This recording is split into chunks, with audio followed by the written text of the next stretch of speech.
سب تعریفیں اس رب کائنات کے لیے ہے جس نے ہمیں بے مقصد پیدا نہیں کیا بلکہ اپنی عبادت اور اپنے دین کے پیغام کو دنیا تک پہنچانے کے لیے چنا۔ میرے عزیز جان من، میں کوئی عالم نہیں نہ بڑا خطیب ہوں، لیکن ایک بات ضرور کہہ سکتا ہوں کہ میرے دل کے اندر ایک شوق جلتا ہے، ایک آگ سلگتی ہے، اور وہ یہ ہے کہ اللہ کے دین کا پیغام، قرآن کی روشنی، حضور صلی اللہ علیہ وآلہ وسلم کی ہدایت میرے دل سے نکلے اور آپ کے دل تک پہنچے۔ واللہ یہ شوق میرا ذاتی نہیں، یہ اللہ کی طرف سے دیا گیا ایک امانت ہے۔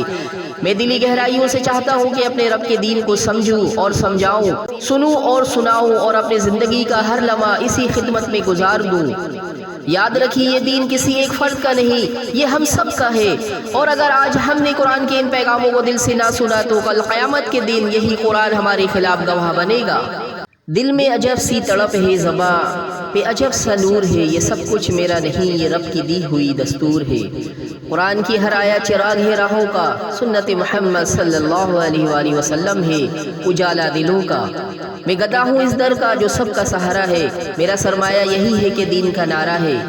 میں نہ اپنی بڑائی کے لیے کہہ رہا ہوں، میں تو بس اللہ کی خوشنودی کے لیے کہہ رہا ہوں۔ یاد رکھو عزیز جان من، جو بات دل سے نکلے وہ دل تک اترتی ہے، اور جو زبان صرف دکھاوے کے لیے بولے وہ کانوں سے آگے نہیں گزرتی۔ لہٰذا آج میں جو کچھ کہنے جا رہا ہوں وہ میرا نہیں بلکہ اللہ اور اس کے رسول صلی اللہ علیہ وآلہ وسلم کا پیغام ہے۔ میری دعا ہے اللہ تعالیٰ مجھے بھی اس پر عمل کرنے والا بنائے اور آپ سب کو بھی اس کی روشنی میں زندگی گزارنے والا بنا دے، آمین۔ اعوذ باللہ من الشیطان الرجیم، پناہ مانگتا ہوں اللہ کی شیطان مردود سے۔ بسم اللہ الرحمن الرحیم، شروع اللہ کا نام لے کر جو بڑا مہربان نہایت رحم والا ہے۔ السلام علیکم ورحمۃ اللہ وبرکاتہ۔ پیارے سامعین، آج میں آپ کو سورہ واقعہ کی مکمل تفسیر پیش کرنے جا رہا ہوں۔ الحمدللہ، آج ہم قرآن مجید کی ایک نہایت عظیم، پر اثر اور دل کو بیدار کر دینے والی سورہ واقعہ کی روحانی، باطنی، عرفانی اور عام فہم تفسیر سنیں گے۔ یہ سورت ہمیں زندگی اور موت کی حقیقت، قیامت کی ہولناکی اور انجام کی صداقت سے کرواتی ہے۔ یہ وہ سورت ہے جو صرف ہماری آنکھوں کو نہیں بلکہ روح کو بند دروازوں کو کھولنے آئی ہے۔ حصہ اول میں ہم سنیں گے قیامت، دل ہلا دینے والا دن۔ اذا وقعت الواقعہ لیس لوقعتها کاذبہ، ترجمہ، جب وہ عظیم واقعہ قیامت واقع ہو جائے گا تو کوئی اسے جھٹلا نہیں سکے گا، ہر شے کو ہلا کر رکھ دے گا، زمین لرز اٹھے گی، پہاڑ پاش پاش ہو جائیں گے۔ تدبر، یہ صرف قیامت کا نقشہ نہیں بلکہ انسان کے دل کے زلزلے کی بھی تمثیل ہے۔ جب کسی پر حق آیا ہوتا ہے تو وہ دل جو سالوں سے غفلت میں سویا ہوا تھا وہ ہلنے لگتا ہے۔ باطنی نقطہ، اگر دنیا کی حقیقت کو سمجھ لیا جائے تو دل کی زمین بھی کانپنے لگتی ہے۔ جو دل قیامت کے ذکر سے نہیں کانپتا وہ شاید ابھی زندہ نہیں ہوا۔ حصہ دویم، تین جماعتیں، تین انجام۔ وَكُنْتُمْ أَزْوَاجًا ثَلَاثًا، قیامت کے دن انسانوں کو تین گروہوں میں بانٹا جائے گا۔ السابقون، نمبر ایک، وہ جو نیکی میں سابقت لے گئے۔ اصحاب الیمین، نمبر دو، دائیں ہاتھ والے نیک عمل والے۔ اصحاب الشمال، نمبر تین، بائیں ہاتھ والے برے عمل والے۔ عرفانی پیغام، السابقون، وہ ہیں جنہوں نے نفس کو پاک کیا، روح کو جگایا اور دنیا کی فانی لذتوں کو چھوڑ کر رب کے وصال کو چنا۔ اصحاب الیمین، وہ ہیں جنہوں نے خیر کیا لیکن فلاح کی منزل تک نہ پہنچے۔ اصحاب الشمال، وہ ہیں جنہوں نے دنیا کو اپنا معبود بنا لیا اور رب کو بھلا دیا۔ یہ تقسیم فقط قیامت کے دن نہیں ہوگی، آج دلوں میں بھی ہو رہی ہے۔ کیا ہمارا دل سابقون کی راہ پر ہے یا ہم صرف ظاہری نیکی پر مطمئن ہو چکے ہیں؟ السابقون، نیکی میں سابقت لے جانے والے۔ اصحاب الیمین، دائیں ہاتھ والے۔ اصحاب الشمال، اور بائیں ہاتھ والے۔ کیا ہم نے کبھی سوچا ہے کہ قیامت کے دن انسان صرف دو نہیں بلکہ تین گروہوں میں تقسیم ہوگا؟ نیکی کرنے والے بھی دو درجوں میں ہوں گے، ایک وہ جو نجات پا جائیں گے اور دوسرے وہ جو اللہ کے خاص قرب میں ہوں گے۔ کیا ہم صرف جنت چاہتے ہیں یا ہم اللہ کے محبوبوں میں شمار ہونا چاہتے ہیں؟ کیا ہم اصحاب الیمین میں ہیں یا ہم سابقون بننے کی طرف رکھتے ہیں؟ یہ سوال دل کو جھنجھوڑتا ہے، سننے والے کو سوچنے پر مجبور کرتا ہے اور آپ کے بیان میں ایک علمی اور روحانی وزن لاتا ہے۔ تو ناظرین، اس بارے میں ڈیٹیل سے جاننے کی کوشش کرتے ہیں۔ 3 گروہ سورہ واقعہ میں بیان ہوئے۔ السابقون السابقون، نمبر 1 نیکی میں سابقہ لے جانے والے، اصحاب الیمین، نمبر 2 دائیں ہاتھ والے جنہیں نامہ اعمال دائیں ہاتھ میں دیا جائے گا، اصحاب الشمال، نمبر 3 بائیں ہاتھ والے نامہ اعمال بائیں ہاتھ میں، جہنمی لوگ۔ آپ کا سوال، اگر سابقون نیکی میں آگے بڑھنے والے ہیں تو کیا وہ اصحاب الیمین میں ہی شامل نہیں؟ ان میں کیا فرق ہے؟ یہ دونوں تو جنتی ہیں، پھر درجہ بندی کا اصول کیا ہے؟ مکمل فرق اور تشریح۔ نمبر 1 السابقون، سابقت لے جانے والے، مقام یہ لوگ سب سے اعلیٰ درجے میں ہوں گے، ان کی عبادت، اخلاص، تقوی اور اللہ سے محبت اس قدر خالص اور بلند ہوتی ہے کہ وہ اللہ کے خاص مقربین کہلاتے ہیں۔ نشانیاں، نیکی میں سابقت لے جاتے ہیں، مقابلہ کرتے ہیں، صرف فرض نہیں، نوافل، تہجد، ذکر اور قلبی توجہ میں آگے ہوتے ہیں، دنیا سے فنا فی اللہ کے مقام تک پہنچ جاتے ہیں، ان کا ایمان، عمل اور اخلاص ایک اعلیٰ درجہ پر ہوتا ہے۔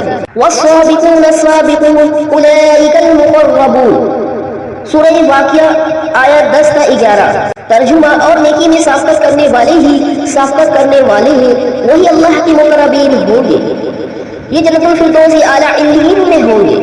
نمبر 2 اصحاب الیمین، دائیں ہاتھ والے مقام، یہ وہ لوگ ہیں جو نیکی کے میدان میں کامیاب تو ہوئے لیکن سابقت والے نہ بن سکے، انہوں نے گناہوں سے بچا، فرائض ادا کیے لیکن مقربین والا درجہ نہ حاصل کر سکے۔ نشانیاں، نیک اعمال کیے، گناہوں سے بچتے رہے لیکن عام درجے پر، یعنی روزمرہ کی نیکی، فرض، عبادات، زکوٰۃ، صدقہ، سچائی، حلال کمائی وغیرہ، زیادہ تر عمل ظاہر پر توجہ رہی، باطن کی گہرائی تک نہ پہنچ سکے۔ وَأَصْحَابُ الْيَمِينِ مَا أَصْحَابُ الْيَمِينِ، سورہ واقعہ آیت 27۔ یہ بھی جنت میں جائیں گے لیکن درجہ سابقین سے نیچے ہوگا۔ نمبر 3 اصحاب الشمال، بائیں ہاتھ والے مقام، یہ وہ لوگ ہیں جو گناہ، شرک، کفر، ظلم یا غفلت کی زندگی میں رہے، ان کے لیے سزا، حسرت اور جہنم کی وعید ہے۔ فَأَصْحَابُ الشِّمَالِ مَا أَصْحَابُ الشِّمَالِ، سورہ واقعہ آیت 41۔ یہ وہ لوگ ہیں جنہیں قیامت کے دن نامہ اعمال بائیں ہاتھ میں دیا جائے گا۔ روحانی نقطہ، السابقون، وہ ہیں جنہوں نے اللہ کے لیے جینا، مرنا، سوچنا اور عمل کرنا اپنا مشن بنایا۔ اصحاب الیمین نے اللہ کے احکام تو مانے لیکن قرب خاص حاصل نہ کر سکے۔ اصحاب الشمال نے نہ اللہ کو جانا نہ مانا، نہ اس کی طرف پلٹے۔ نتیجہ، ہر سابق صاحب یقین ہوتا ہے لیکن ہر صاحب یقین سابق نہیں ہوتا، یعنی جو نیکی میں آگے نکل گیا وہ یقیناً نجات یافتہ ہے اور خاص درجے میں ہے، لیکن جو صرف نیک رہا، بس فرائض پر قائم، وہ بھی نجات پائے گا مگر اس کے درجے میں فرق ہوگا۔ حصہ سویم، اللہ کی قدرت، انسان کی عاجزی۔ افرأیتم ما تمنون، کیا تم نے غور کیا کہ وہ نطفہ جو تم ڈالتے ہو، کیا تم اسے پیدا کرتے ہو یا ہم؟ کیا تم نے دیکھا کہ وہ بیج جو تم کرتے ہو، کیا تم اسے اگاتے ہو یا ہم؟ روحانی پیغام، اللہ تعالیٰ ہمیں ہماری حقیقت یاد دلا رہا ہے۔ اے انسان، تو خود کو کیا سمجھ بیٹھا ہے؟ تو محض خاک ہے اور ہم نے تجھے کچھ نہ ہوتے ہوئے بھی سب کچھ بنا دیا۔ باطنی راز، یہ آیت صرف تخلیق کی نہیں، روح کی حقیقت کی طرف دعوت ہے۔ اللہ چاہتا ہے کہ بندہ اپنا انا کے بت کو توڑ دے اور سراپے تسلیم و رضا بن جائے۔ حصہ چہرہ موت، حقیقت کی کھڑکی، فَلَوْلَا إِذَا بَلَغَتِ الْحُلْقُومَ، ترجمہ، جب جان حلق تک پہنچ جائے گی اور تم صرف دیکھتے رہ جاؤ گے اور ہم اس سے زیادہ قریب ہوں گے لیکن تمہیں دکھائی نہ دے گا۔ یہ وہ لمحہ ہے جب ہر وقت بیکار، ہر غرور خاک اور ہر امید دم توڑ دیتی ہے۔ عرفانی اشارہ، یہ صرف جسم کی موت نہیں بلکہ دل کی زندگی کا اعلان ہے۔ اگر کوئی اپنی موت سے پہلے مر جائے تو وہ حقیقت کا راز پا لیتا ہے۔ حصہ پنجم، قرآن، رب کی طرف سے پیغام حیات۔ إِنَّهُ لَقُرْآنٌ كَرِيمٌ فِي كِتَابٍ مَّكْنُونٍ، یہ قرآن ایک عظیم و بعزت کلام ہے جو ایک محفوظ کتاب میں ہے جسے صرف پاک لوگ ہی چھو سکتے ہیں۔ روحانی راز، قرآن صرف پڑھنے کی چیز نہیں، یہ دل سے چھونے، روح سے محسوس کرنے اور آنکھوں سے رونے کے لیے ہے۔ یہ رب کی طرف سے دل پر نازل ہونے والی وحی ہے۔ جو قرآن کو صرف زبانی پڑھے گا اسے فقط الفاظ ملیں گے، لیکن جو دل سے پڑھے گا اسے اللہ مل جائے گا۔ آخر میں نتیجہ اور دعا، سورۃ الواقعہ ہمیں جھنجھوڑ کر کہتی ہے، انسان رک جا، دیکھ، سوچ سمجھ، تیری زندگی کھیل نہیں، تو محض گوشت پوش کا مجموعہ نہیں، تو ایک روح ہے جو اپنے رب کی طرف لوٹنے والی ہے۔ عزیز جانمن، وقت گزر جاتا ہے، آوازیں مٹ جاتی ہے، مگر کچھ باتیں دل کے اندر زندہ رہتی ہے۔ آج اگر ہم نے اپنے دل کو اللہ کی یاد سے جوڑ لیا تو یقین جانیے ہم نے دنیا کی سب سے قیمتی چیز حاصل کر لی۔ ورنہ لمحے تو سب کے پاس ہے مگر احساس خدا سب کے پاس نہیں۔ خدا کرے کہ یہ باتیں صرف سنی نہ جائے بلکہ دلوں میں اتر جائے۔ دعا ہے اللہ ہمیں وہ دل عطا کرے جو اس کی محبت میں رو پڑے، وہ آنکھیں عطا کرے جو اس کے خوف میں نم ہو جائے، اور وہ زبان دے جو ہمیشہ اس کا ذکر کرتی رہے۔ کبھی دل سے پکارو تو فضا بدل جائے گی، کبھی آنسو بہاؤ تو دعا بدل جائے گی۔ خدا سے جڑ جاؤ تو تقدیر لکھ دی جاتی ہے، کیونکہ اللہ کے در پر جھکنے والے کبھی خالی نہیں لوٹتے۔ زندگی کی شام اتر جائے مگر ایمان باقی ہو، یہی سب سے بڑی کامیابی ہے، یہی اصل حاصل حیات ہے۔ آخر میں بس اتنا کہوں گا، اے اللہ ہمیں اپنی رضا میں ایسا گم کر دے کہ ہم تجھ سے سوا کچھ نہ چاہیں۔ اے اہل ایمان، یہ دنیا چند سانسوں کا سفر ہے، اصل ٹھکانہ وہ ہے جہاں کوئی لوٹ کر نہیں آتا۔ اپنی راتوں کو توبہ کی ندامت سے بھگو لو اور اپنے دنوں کو نیکی کی روشنی سے سجا لو، کیونکہ کل قیامت کے دن آواز آئے گی، یا ایھا النفس المطمئنہ ارجعی الی ربک راضیا مرضیا۔ اے کاش وہ ندا ہمارے نام ہو۔ دعا ہے اللہ ہمیں ان بندوں میں شامل فرمائے جنہیں وہ اپنے قریب بلاتا ہے۔ آج ہم سن کے جا رہے ہیں مگر نہ جانے کل ہم کہاں ہوں گے۔ یہ آوازیں، یہ سانسیں، یہ محفلیں سب مٹ جائے گی، باقی رہ جائے گا بس وہی عمل جو ہم نے اللہ کے لیے کیا۔ زندگی فانی ہے مگر ایمان باقی رہے تو فنا بھی حسین ہو جاتی ہے۔ اے اللہ ہمیں وہ موت عطا کر جو ایمان پر ہو، وہ زندگی دے جو تیرے نام پر ہو، اور وہ آخرت دے جو تیرے قریب میں ہو۔ دل بدل دے، دل بدل دے، دل بدل دے یا اللہ، میرا سارا حال بدل دے، حال بدل دے یا اللہ۔ نہ مال چاہیے نہ چاہ چاہیے، بس تیرا ایک نگاہ کرم چاہیے۔ کرم وہ کر کے تیرے بندے تجھے یاد رکھے، وفا وہ دے کے تیرے در کو آباد رکھے۔ زندگی بیت گئی تیری رضا ڈھونڈتے ڈھونڈتے، اب آخرت بھی تیری رحمت میں گزر جائے، یہی دعا ہے۔